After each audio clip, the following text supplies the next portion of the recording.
At 1:27 a.m. on June 6, 1944, Sergeant Jake McNeice of the 101st Airborne Division's 506th Parachute Infantry Regiment stood in the open door of a C-47 transport aircraft, flying at 600 feet over Normandy, France.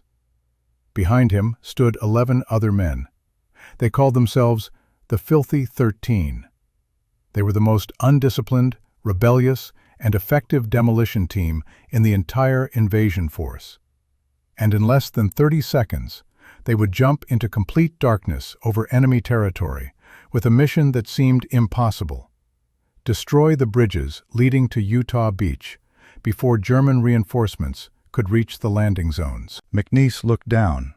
He couldn't see anything, just blackness. No lights, no landmarks. Just the sound of anti-aircraft fire erupting from German positions below. Tracer rounds arcing up toward their aircraft. Explosions all around them. The C-47 was being thrown sideways by wind and flak. The pilot was screaming over the intercom, "Get out! Get out now! We're taking fire!" McNeice didn't hesitate. He jumped, and behind him, 11 men followed. They plummeted into the darkness, into enemy territory, into history. And what happened in the next 18 hours would define what it meant to be a paratrooper. What it meant to be the tip of the spear. What it meant to jump from perfectly good airplanes into hell because your country asked you to. This is the story of the Filthy 13. The paratroopers who painted themselves like Native American warriors before D-Day, who refused to follow regulations but never failed a mission, who jumped into France with more explosives than any other squad, and who proved that sometimes the best soldiers aren't the most obedient, they're the most committed. But to understand why this jump was so extraordinary, you need to understand who these men were. Because the Filthy 13 weren't typical soldiers. They were troublemakers, brawlers, men who had been in more fistfights than firefights, men who spent more time in the stockade than on the parade ground, men who every commanding officer wanted to court-martial but couldn't because when the mission mattered, nobody was more reliable. Jake McNeice was born in 1919 in Oklahoma, part Choctaw Native American. He grew up during the Depression, learned to hunt, track, and survive in harsh conditions. Joined the Army in 1942 because the alternative was jail. He had gotten into a bar fight that went too far. The judge gave him a choice: enlist or serve time. McNeice chose the Army. He volunteered for the paratroopers because it paid $50 extra per month, jump pay. McNeice didn't care about jumping from planes. He cared about the money. But he discovered he was good at it, very good. He could land in any terrain, navigate in darkness. And most importantly, he could lead men who nobody else could control. The Filthy 13 formed organically. They were men who didn't fit anywhere else, men who refused to salute officers they didn't respect, who broke every regulation that seemed stupid, who drank when they weren't supposed to, fought when they weren't supposed to. But when they were given a mission, they executed it perfectly. Every time. Their name came from their appearance. They rarely bathed, rarely shaved, wore their uniforms dirty and torn. Officers hated them. Other soldiers avoided them. But when a mission required demolition experts who could operate behind enemy lines with zero support, everyone called the Filthy 13. Their specialty was explosives. They could blow bridges, destroy rail lines, collapse tunnels, and create diversions that looked like full-scale attacks. Each man carried 70 pounds of TNT, detonators, and equipment in addition to their weapons and ammunition. They were walking arsenals. In the months before D-Day, the Filthy 13 trained obsessively. Not because officers made them, but because McNeice understood something fundamental. The only way his men would survive was if they were better than everyone else. So they practiced parachute jumps at night. They practiced demolition in complete darkness. They practiced fighting outnumbered. They practiced escaping and evading. They prepared for chaos. On June 5, 1944, the night before D-Day, the Filthy 13 did something that became legendary. They painted their faces and shaved their heads in Mohawk style, like Native American warriors. It was McNeese's idea, part intimidation, part ritual, part tribute to his Choctaw heritage.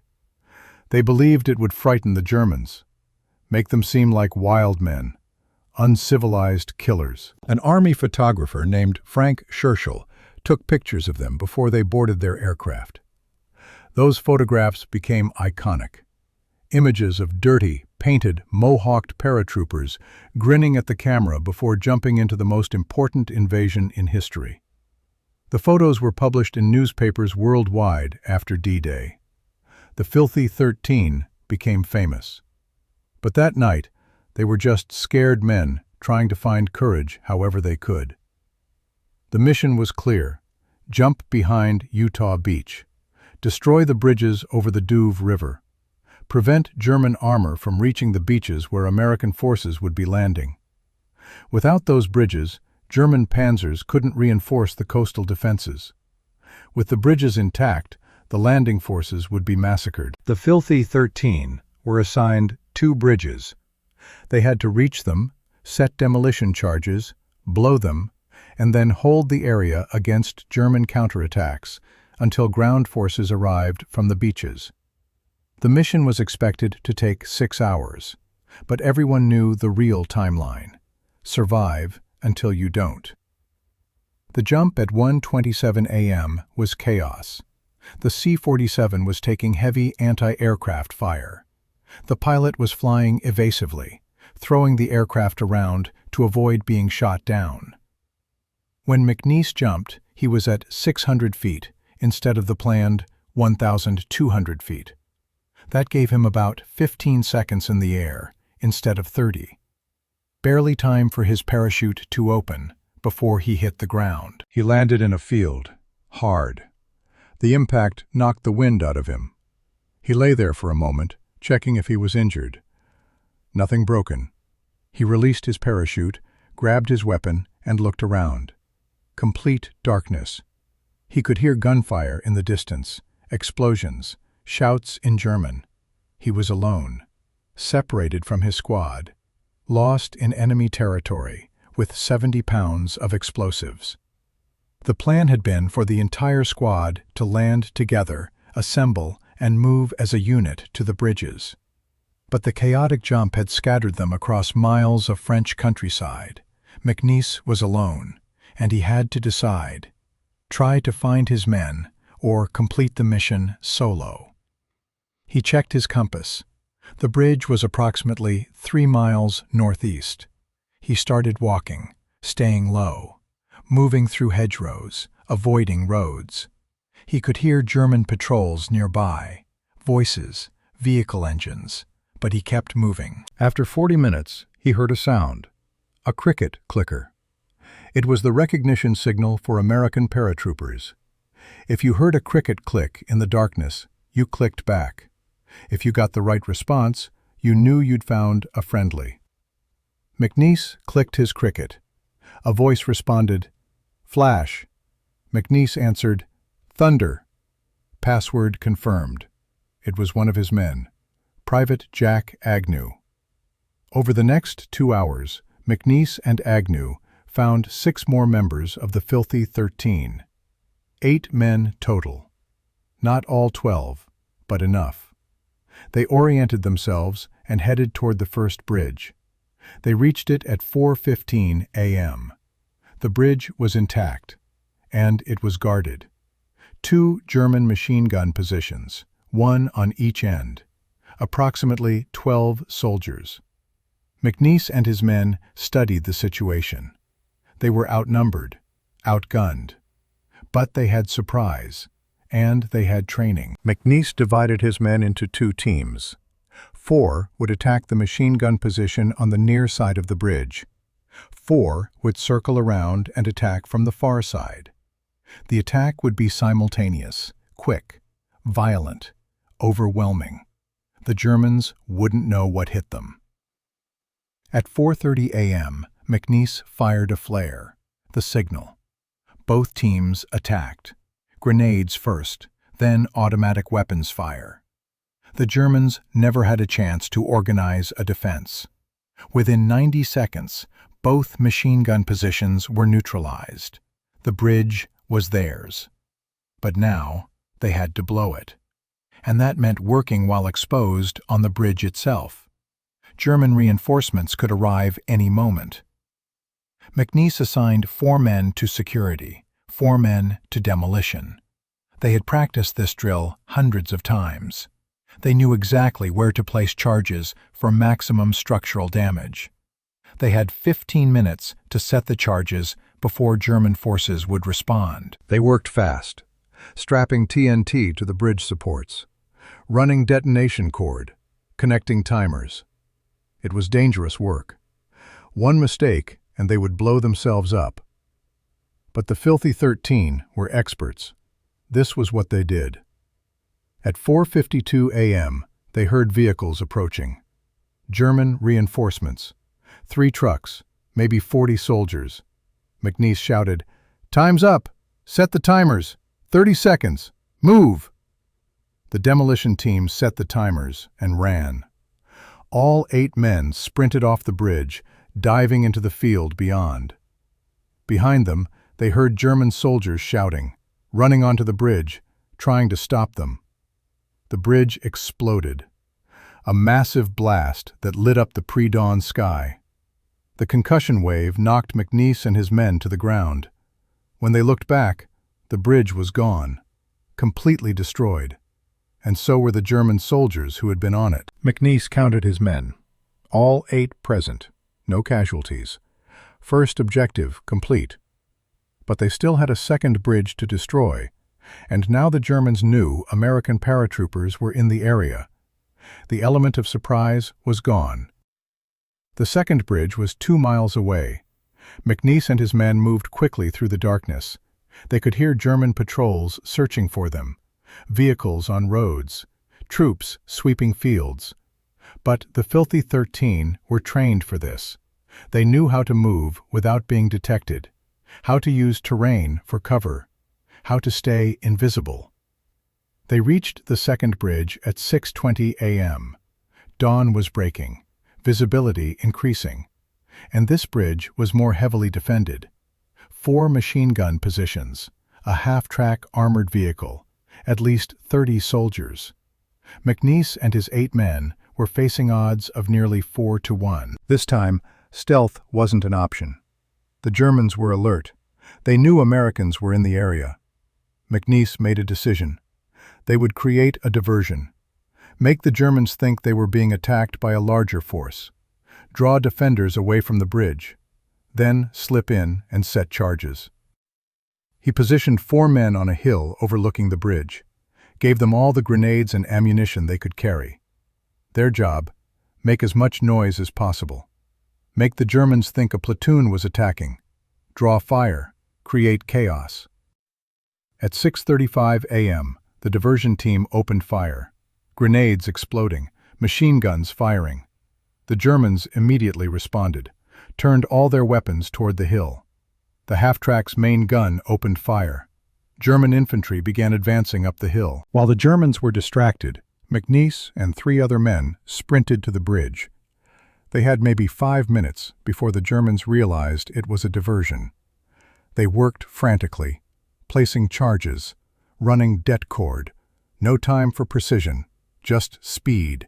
Get the explosives in place, set the timers, get out. At 6:41 a.m., German soldiers on the bridge spotted them, shouted, opened fire. McNeice's team returned fire while continuing to work. Bullets ricocheting off the bridge structure. One of his men, Corporal Mike Marquez, was hit in the shoulder. He kept working, finished connecting his detonators with one hand while holding his wound with the other. McNeice shouted, "Timer's set! 10 seconds! Run!" All 4 men ran. Marquez stumbled. McNeice grabbed him, pulled him. They dove behind a stone wall, just as the bridge exploded. Bigger blast than the first one. The entire center span collapsed into the river. The half-track, still on the bridge, toppled into the water. McNeese's team regrouped with the diversion team. All 8 men still alive. Marquez wounded but mobile. Both bridges destroyed. Mission complete. They had done it. But now they had to survive. German forces were converging on their position. They were 8 men with limited ammunition, surrounded by hundreds of enemy soldiers. McNeese made the decision to evade, move toward the coast, try to link up with the invasion force coming from the beaches. They moved for 6 hours, through fields, forests, and swamps. German patrols everywhere. Several times they had to hide while enemy soldiers passed within meters. Once, they had to cross a river while German troops searched the banks. They moved slowly, silently, using every bit of their training. At 1:15 p.m., 13 hours after they jumped, they heard American voices. A forward patrol from the 4th Infantry Division coming inland from Utah Beach. McNeese and his men stood up from their hiding position, identified themselves. They had made it. The Filthy 13 had completed their mission and survived. The officer leading the patrol looked at them, dirty, bloodied, painted, exhausted. "Who the hell are you?" McNeese grinned. "We're the Filthy 13, sir. We just blew 2 bridges. We'd like to get some breakfast." The story of the Filthy 13 on D-Day became legendary, not just because they completed their mission, but because they did it with only 8 men instead of 12, against overwhelming odds, under constant enemy fire, with 0 support. They embodied everything the paratroopers represented: courage, improvisation, and absolute commitment to the mission. But their story didn't end on D-Day. The Filthy 13 continued fighting through France, Holland, and into Germany. They participated in Operation Market Garden, the Battle of the Bulge, the crossing of the Rhine. Every major airborne operation, the Filthy 13 were there. Jake McNeese survived the war, returned to Oklahoma, lived quietly until his death in 2013 at age 93. He rarely talked about the war, but when asked about D-Day, he always said the same thing. "We weren't heroes. We were just paratroopers doing our job. We jumped because that's what paratroopers do. We fought because that's what soldiers do. We survived because we refused to quit. Nothing heroic about it, just duty." But that humility doesn't diminish what the Filthy 13 accomplished. They were part of the largest airborne invasion in history. They jumped first, fought alone, completed their mission against impossible odds.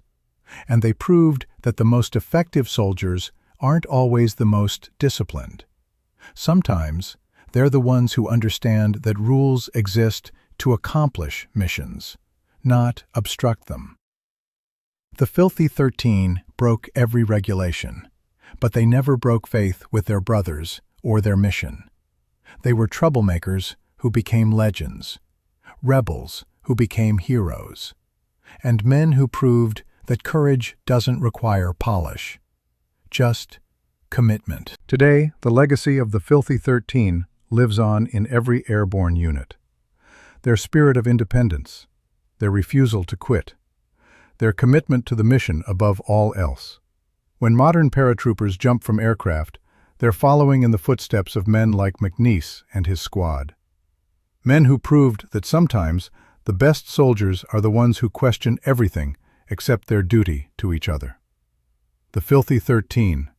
Painted faces, mohawk haircuts, dirty uniforms, and hearts that refused to accept defeat.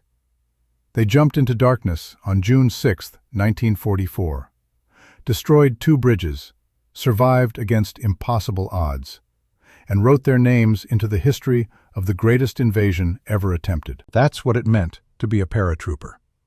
That's what it meant to be airborne. Not following orders blindly, but understanding the mission so completely that nothing could stop you from completing it. Not enemy fire, not separation from your unit, not overwhelming odds. You jumped, you fought, you completed the mission, or you died trying. Those were the only options. The Filthy 13 chose to complete the mission. And because they did, the invasion succeeded. The beaches were secured. The bridges stayed destroyed. And D-Day, which could have been a catastrophic failure, became the beginning of the end for Nazi Germany. All because 12 dirty, rebellious, impossible paratroopers decided that regulations didn't matter as much as results, and proved it by jumping into hell and fighting their way back out. That's the legacy of the Filthy 13. That's the spirit of the airborne. And that's why their story deserves to be remembered, not as mythical heroes, but as real men who did impossible things because their country needed them to, and because they refused to let their brothers down. The training that prepared the Filthy 13 for D-Day was brutal. Fort Benning, Georgia, and later England. Parachute training killed dozens. Chutes that didn't open, bad landings. Every jump carried real risk. That risk created brotherhood stronger than family. The Filthy 13 were contradictions, most undisciplined in bearing, refused to salute officers they didn't respect, ignored uniform regulations. McNeese spent over 30 days in stockade for fighting and insubordination. But in combat training, they were obsessive. Every man had to set demolition charges in complete darkness, navigate by compass and stars, field strip weapons blindfolded, fight with any weapon or bare hands. Because McNeese knew equipment fails, plans collapse, and only training and brotherhood matter. The face painting before D-Day wasn't theatrics. It was psychological preparation. McNeese knew they would face superior numbers. His men needed to feel invincible. Painting themselves as warriors transformed scared young men into something dangerous. The paint: cocoa powder, water, burnt cork. Stripes and patterns inspired by native war paint. Most shaved mohawks. The effect intimidated even fellow Americans. One officer said, "You look like savages. The Germans will think we've sent Indians." McNeese replied, "That's the idea, sir. We want them afraid before we land." Photographer Frank Scherschel captured them before boarding. Those photos became iconic. Dirty, painted, mohawked paratroopers grinning before jumping into history's most important invasion. The flight took 3 hours. At 1:25 a.m., the red light came on. 2 minutes.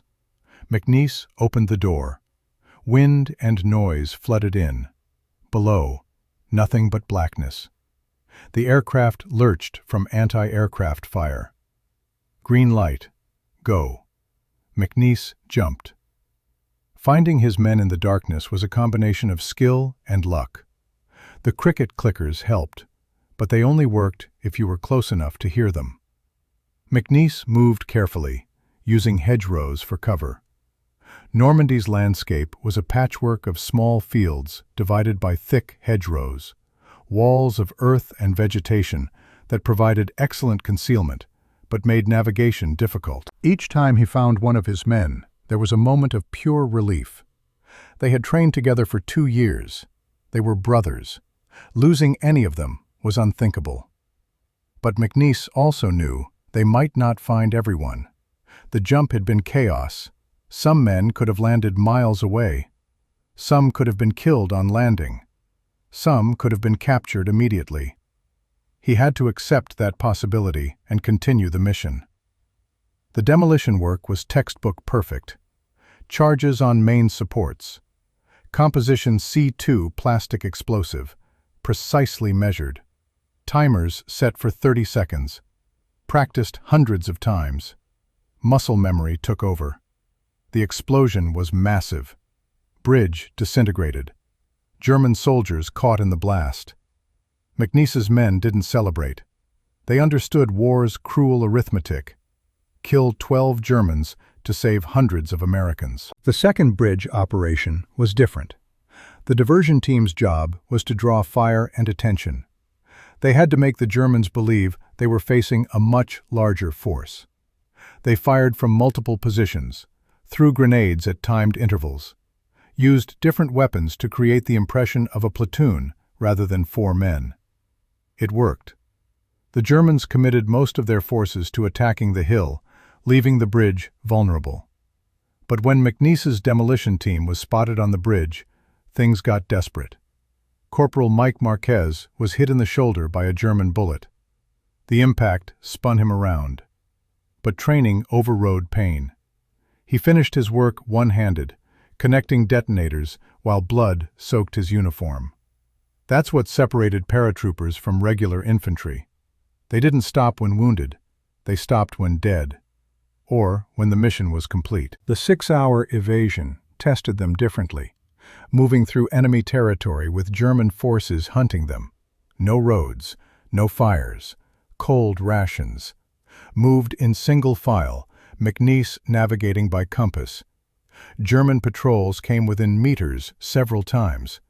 Once, they hid in a drainage ditch while Germans walked above them. Absolutely still, barely breathing. One sound meant death. The river crossing was dangerous. Strong current, cold water. Germans on both banks. They moved slowly, like alligators. Luck held. When they finally made contact with American forces from Utah Beach, the relief was overwhelming. For 13 hours, they had been behind enemy lines, outnumbered, hunted, fighting and evading continuously. Now they were back among friendly forces, safe, or as safe as anyone could be, in a combat zone. The patrol leader who found them initially thought they might be German soldiers in American uniforms. It was a known German tactic. But McNeese's accent, pure Oklahoma, immediately identified him as American. And the paint on their faces, now mixed with dirt, sweat, and blood, made them look exactly like what they were, warriors who had just come from hell. The Filthy 13's success on D-Day wasn't unique. Thousands of paratroopers jumped that night. Many accomplished similar missions. Many fought with equal courage. But the Filthy 13 became symbols because of those photographs. Because their appearance, wild, painted, fearless, captured something essential about the airborne spirit. They looked the way people imagined paratroopers should look. Dangerous, unconventional, unstoppable. Their story also resonated because it challenged conventional military thinking. The Army wanted obedient soldiers who followed orders without question. But the Filthy 13 proved that the best soldiers were the ones who understood why they were fighting and were committed to winning, regardless of rules and regulations. They proved that discipline and obedience aren't the same thing, that you can be undisciplined in garrison and superbly disciplined in combat, that what matters isn't how well you salute, but how well you fight. After D-Day, the Filthy 13 continued every major airborne operation: Market Garden, Battle of the Bulge, Rhine Crossing. Each jump could be the last, but they kept volunteering, not because they loved war, because they loved their brothers. By war's end, only 4 originals survived unwounded: McNeese, Agnew, Marquez, and Plowda. The others were killed, wounded, or transferred. Those 4 carried the legacy. McNeese returned to Oklahoma, worked as heavy equipment operator, married, had children, lived quietly. But every June 6th, he remembered the men who didn't come home. In 2013, McNeese died at 93. His funeral, dozens of veterans. Active duty 101st Airborne paying respects. They recognized him as one who defined what airborne means. His gravestone, 101st Airborne, the Filthy 13, D-Day. No rank, no medals, just the unit and the day that defined his life. He wanted to be remembered not as hero, just as a paratrooper who did his job. The legacy of the Filthy 13 lives on. Their spirit influences modern special operations. Willingness to question authority while remaining committed to objectives is essential for unconventional warfare. When modern paratroopers prepare for combat, they often paint faces. Some shave mohawks. It's tribute, a way of saying, we remember. The Filthy 13 proved war isn't won by the most obedient. It's won by the most committed. By men who'll break any rule, take any risk, fight any odds to accomplish the mission. They jumped into darkness June 6, 1944. 8 men found each other, destroyed 2 bridges against overwhelming odds, evaded 13 hours, made it back alive. That's proof of what humans accomplish when they refuse defeat, when they commit to each other and mission completely, when failure isn't an option and death is preferable to letting brothers down. The Filthy 13. Painted warriors, demolition experts, troublemakers, heroes. Proof that best soldiers aren't always most polished. Sometimes they're the dirtiest, most rebellious, most impossible men in the army. As long as when it matters, when mission is on the line, they're first to jump and last to quit. That's what it meant to be airborne. That's what the Filthy 13 taught everyone who came after. And that's why their story will never be forgotten. Because they proved that courage doesn't require polish, just commitment, just brotherhood, just the willingness to jump when your country calls, fight when others would run, and never, ever abandon your brothers. That's the legacy of the Filthy 13. That's the spirit of the airborne. And that's why 80 years later, their names still echo whenever paratroopers prepare to jump into combat.